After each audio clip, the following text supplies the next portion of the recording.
पाकिस्तान वो वाहिद मुल्क है जहां हल्की सी घबराहट पर 7 अप को बतौर मेडिसिन इस्तेमाल किया जाता है विच लून पाके। पाकिस्तान वो वाहिद मुल्क है जहां समझा जाता है कि अगर पैसे खुले करवा लिए तो जल्दी खर्च हो जाएंगे। पाकिस्तान वो वाहिद मुल्क है जहां घी के डब्बे से कार तो निकल सकती है मगर खालिस घी नहीं निकल सकता। पाकिस्तान वो वाहिद मुल्क है जहां रोजे इंसान रख रहे हैं और दर्जात महंगाई के बुलंद हो रहे हैं। पाकिस्तान वो वाहिद मुल्क है जहां लोग इस वजह से नाराज हो जाते हैं कि साडे नाल मशवरा नहीं कीता, और जब मशवरा मांगो तो कहते हैं तेरी मर्जी है जी, मैं मर्जी कर ले। पाकिस्तान वो वाहिद मुल्क है जहां कोई चीज साफ करनी हो तो कहते हैं यार कोई गंदा कपड़ा देना। पाकिस्तान वो वाहिद मुल्क है जहां कॉल काट कर दोबारा करने से आवाज साफ आती है।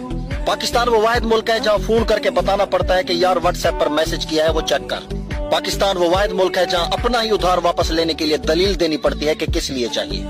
पाकिस्तान वो वाहिद मुल्क है जहां अस्पताल, थाना, अदालत या किसी भी सरकारी दफ्तर में जाने से पहले वक्फियत ढूंढनी पड़ती है।